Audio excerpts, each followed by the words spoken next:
Okay, so I'm really, really happy to have Dan on just because Dan is part of the Voices of Lived Experience team that we work together on. And when we had a chat in Brighton, I was just so enthralled by the story of journaling because I struggle. It's been a part of my early life practice for such a long time. And I think it just comes naturally to me. It's just the way that I kind of reflect. So, but when I say it to a lot of clients, they really struggle to, whatever, there's particular points that they really struggle with or they need specific guidance. And Dan has just got the most amazing story of recovery and focused quite a lot on journaling. So I wanted to get Dan Hindsley on to chat to me. So thanks, Dan, for coming on. No worries. So tell me a little bit about, what happened, where you were at when you found this practice. So I'll give you the headlines, and you can drill into any of it if I'll try and keep it brief. So the summary is, I was diagnosed with degenerative disc disease in my 20s. So for those who don't know, I had an MRI scan following a couple of years of quite severe back pain that had two black discs that were bulging. And they told us this was degenerating and that they were pushing out and pressing a nerve on my spine, and that was the reason I was getting so much sciatica, severe back pain, etc., etc. And I was told to manage the pain. So I was. This is very much the headlines, but for the We'll next go 10 deeper, don't worry. 10 years plus, I was managing this pain of like believing that I had a structural damage. I was like back bending and trying to do all these physical things to manipulate and manage symptoms.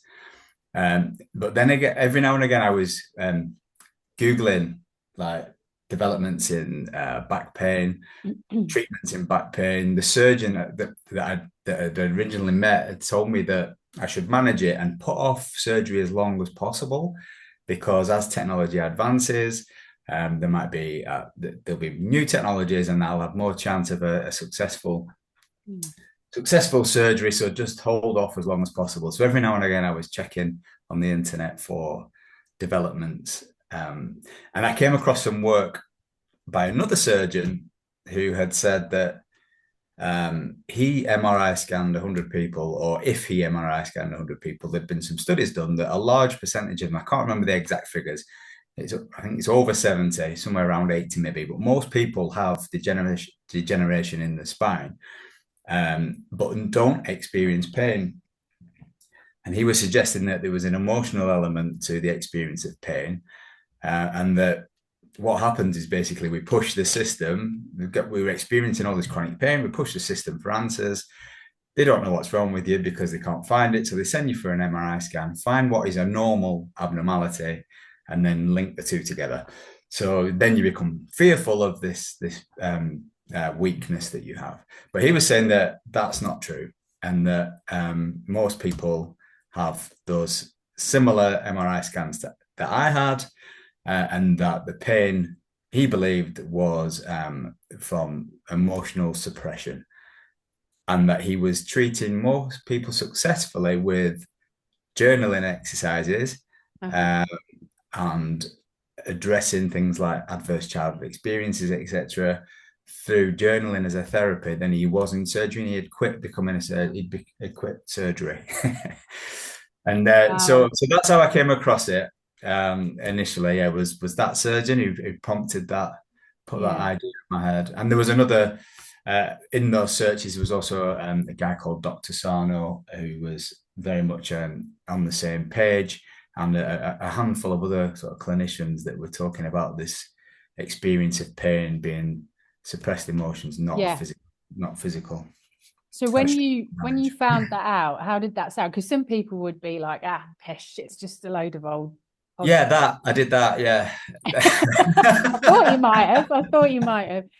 Because it is hard. It is hard to kind of because we're structured to think like, okay, but so something made you go, ah, well, let's just try it. Is that right? Or Yeah, so I had that initial response. Well, it was a like a little bit of yeah, that's nonsense. He clearly hasn't experienced the pain that I've, because Yeah, it was so structural, you know. I remember telling people it felt like my discs were grinding together. I had this imagery that it just felt so real and so structural, and it was real. It was real yeah, pain, yeah. but it felt so structural.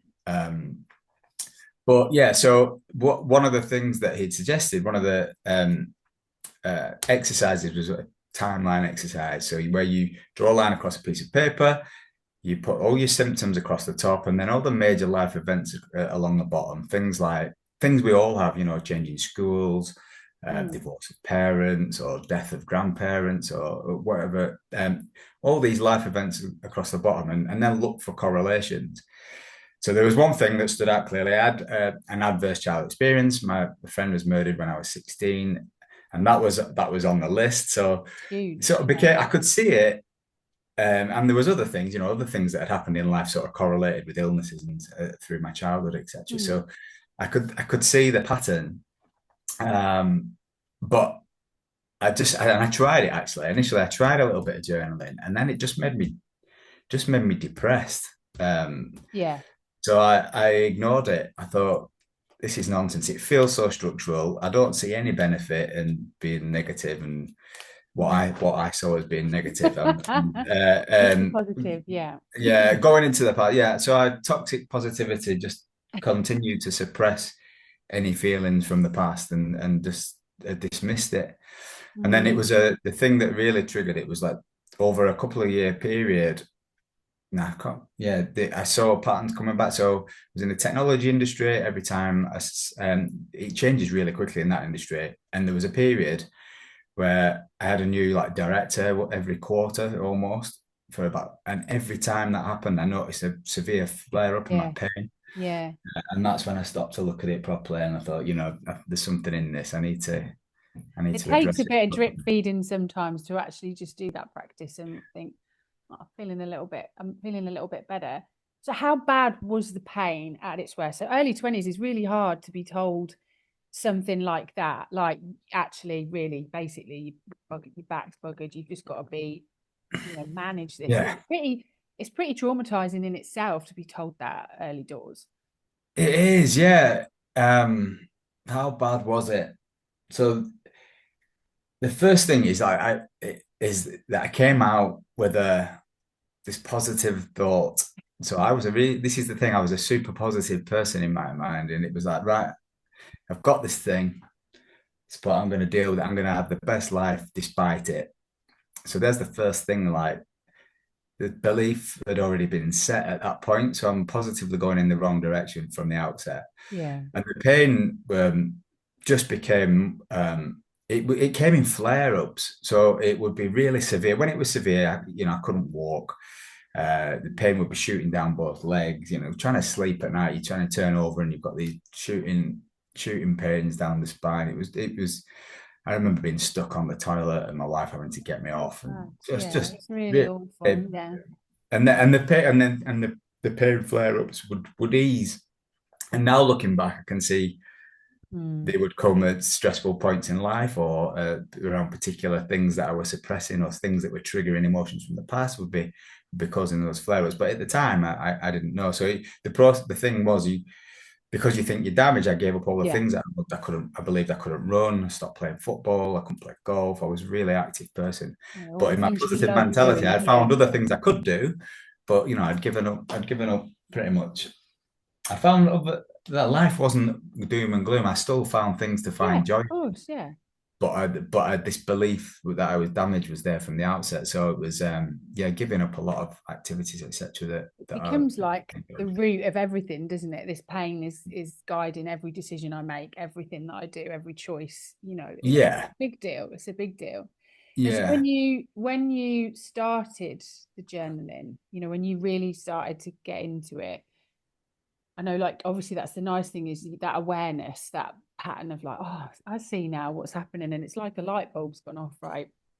Um, but what did you start to notice in your symptoms and how you felt, and kind of what were the big light bulb moments? Because obviously we know what he said, and the exploration of A scores and things that have happened to you that have been traumatic. So tell me the rest. So what was the question? What were the Oh um yeah, so you've got this awareness of like, I can see these patterns now. I yeah. can notice that when I've got these highly stressful events, this pain, but essentially you're still thinking there's something fundamentally like broken there. So when you started to journal, what kind of Okay. started to emerge? Yeah, so the first thing is that I really didn't like it at first. Like you Mm. said, I resisted it. And then it became something I absolutely loved and I still use today, even though I've been recovered, I don't get any more chronic pain and haven't done for since 2019 when I did a half Ironman. That's when I signed myself off as recovered because I couldn't run before Yeah. and I could when I was 40. Um, so I hated it first, became to love it. And the first thing was, and the initial trial was, yeah, this is making me down because I was still resisting exploring these emotions. But then as I got into it, I found it so, it was almost like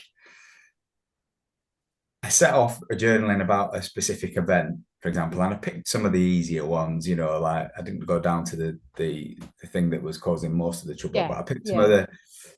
some of the easier ones first. And then the process seemed to be as I offloaded and I wrote really quick, really fast, just about because initially I started journaling, you like writing nice and neatly and things that you would quite happy for other people to read and maybe find inspiration or whatever. Yeah. I know. but when Like you get performative journaling. yeah, but the surgeon was like specifically write fast, no grammar, don't even Get it look out. what's on the page. Yeah, so Writing really fast, like purging it out. Yeah. yeah, and the advice was like, if you can't think of anything to write about, just write. I can't think of anything to write about to keep the pen moving.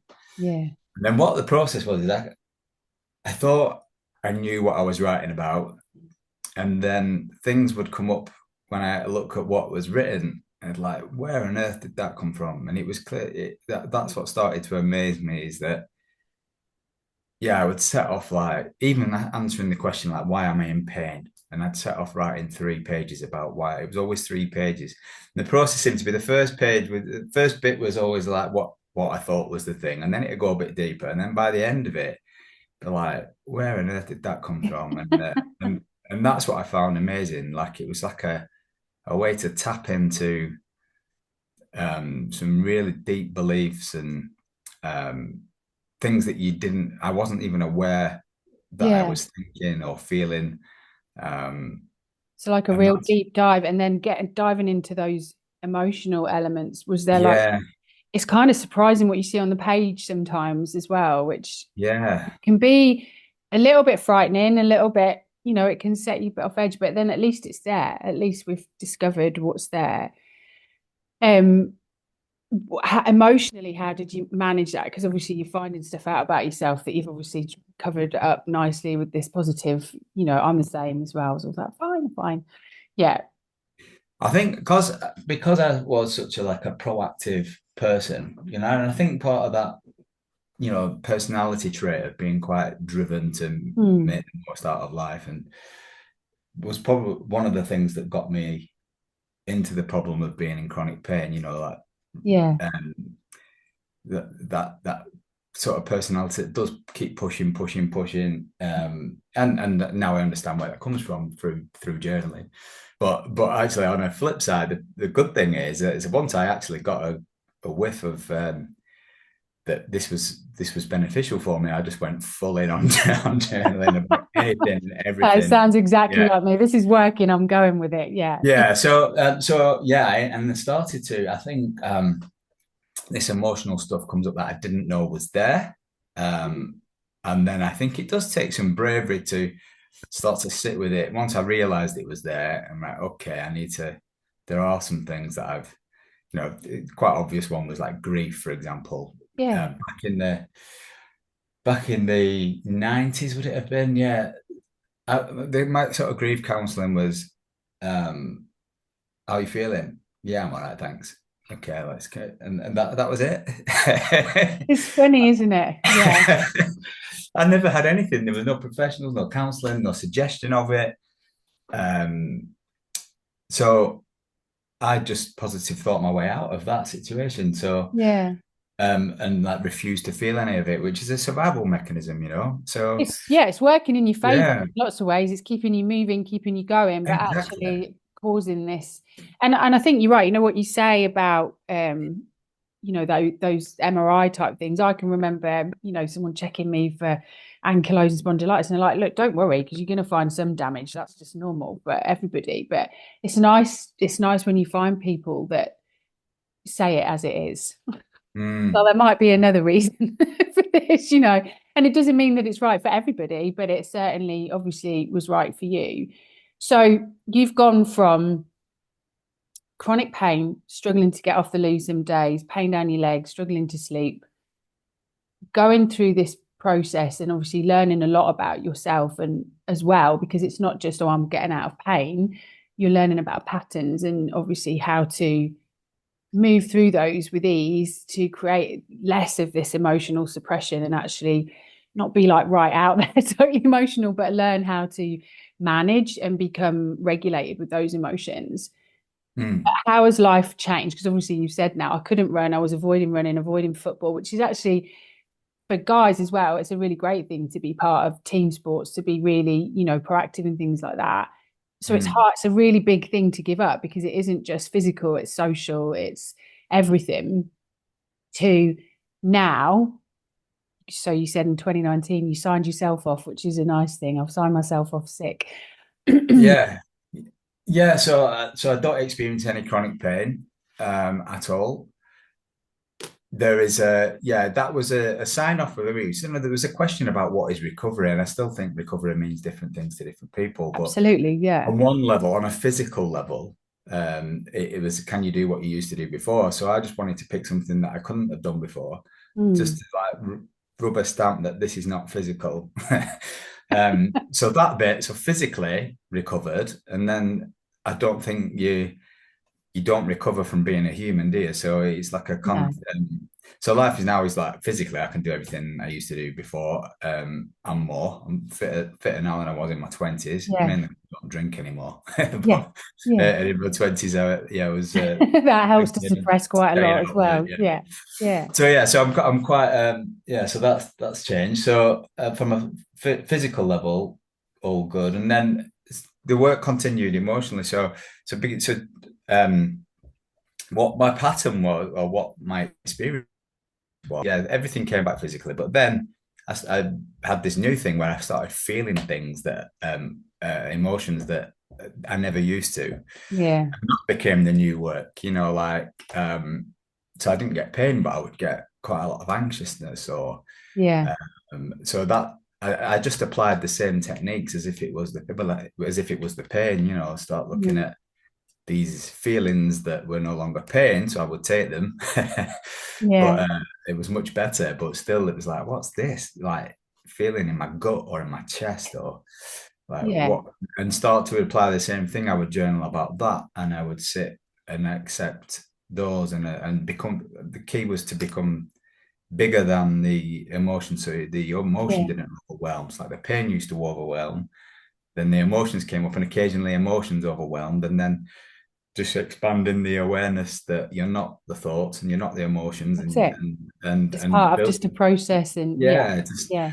and they've continued to quieten as well, but there is no cure for being human. This No, is there's just no end point. It's just like we talked about this in Brighton. There's just this constant, I think that's often a pattern with a lot of people, and a lot of people I say, I'm going to come and see you for 8 sessions, and then there's this surprising thing that they're suddenly off on this huge journey of like, oh, I know myself again, and I know what I want, and I can start to decide things, and I'm not stuck with this thing that keeps me held back. And everyone thinks that's the problem, but actually it's so much bigger than that. And yeah, that's the nice thing about journaling, is that there's so many different techniques. There's so yeah, many different studies on it now that say it can help with trauma. It can help with, especially chronic pain. There's been quite a few studies around that. So if you were going to say to someone, that's really struggling with anything, it might not be back pain, it might be whatever, you know, and knowing that you were resistant to it as well, what would your advice be? yeah. So I think the reason why I tried it initially, that and then didn't like it is because things happen in life and we don't want to feel them, Mm. so we suppress them. But you don't want that in your body. No, it's toxic. So, Yeah. and it was a survival mechanism. But when once like the danger has passed, um, or the perceived danger has passed, then I think what you it would be wrong for me to say that there isn't an element of emotional pain that is experienced. But Mm. once you're doing it from a place of awareness, and like you're setting some time aside to explore it, you can handle it. You know, you Yeah. can, and Yeah. and it feels like the process is releasing it out of the body. So once it's on the page, you know, it's no longer in there. That's it. Out of It's like, that. Yeah. yeah, it's like get it out of here onto the page, rip the page up, let it go, and it's sort of like a continuing release of it. That's how it feels to me. And then I would also say that because it takes courage to do. Mm. Once you doing that, and at the end of the like, just from a physical perspective of doing a journaling session, the thing that I didn't get grasped properly was like if there is a particular moment that you're going back to, um, then finish with some sort of that planning something that feels good at the end. So I would always, when I was looking at anything that was, I mean, some things are easier than others to Yeah, explore. absolutely. I was Yeah. looking at something that I knew was going to be difficult, and I'd set some time aside, make sure the house was empty, and I'd do it properly. And then I would finish with a gratitude list or Mm. some music that I know uplifts me, or I would go for a walk, and just planning that time of, so right, I'm allowing this Yeah. space to feel this stuff, Lovely. and then I'm going to finish by I'm aware that that might at one level might make me feel a bit sad, so I'm Yeah. going to go out and do something, plan it in so that I'm Balance it lifting out. my, Yeah. yeah. So Yeah. you're taking control of that. So you're doing it on your terms, really. So Yeah. when that thing happened in the past, it wasn't on your terms, yeah. So you're Mm. surviving, your survival instinct. Now you're doing it from as an older adult, looking back, creating the space on your terms, and that gives you an Yeah. element of control over it. I know that I'm in control over it. I can stop journaling, I can do a gratitude list, I can go out for a walk and listen to the music, and I can rebalance. I can stop that Yeah. dipping into the Going too deep and kind of getting lost in it as yeah, because it can be scary. And I think there's something to be seen. You know, if anyone that does kind of like inner child work, they'd say what you've done is given you're the adult, given that internal sense of self, the one that experienced that didn't feel safe, that safety to say, okay, we can do this together, and then it's time we can do something lovely. You know, it's a really lovely way of kind of looking at it. And you know, even though it's yeah. not an inner child, we all have these little parts of us that didn't quite manage at those points, that felt a little bit like they had to suppress everything or go into survival. So I really like that as well, like holding a bit of space for yourself on the other side. And the other thing I'd say as well is that the beauty of it for me was that I could do it on my own terms in my own time, exploring Mm. what I wanted. So I don't think, um I it's like being my own therapist, if you like. It's like Yeah. if you turn up somewhere at a certain time, I suppose you would set aside as that Yeah. mental space, but you don't know what they're going to ask, or you don't. So Yeah. I liked being in control of where I was going to take it and what I had the capacity for. Yeah. Um, yeah, No, I so get that. I get that, especially because, like, you know, you've got a family and a job and things, you know, life has still got to be lived. I know you need to yeah, do this, but exactly. actually life has still functionally got to go on. And I'm quite a practical person as well. So it's just finding the time to do that. Yeah, yeah. That's really So great advice.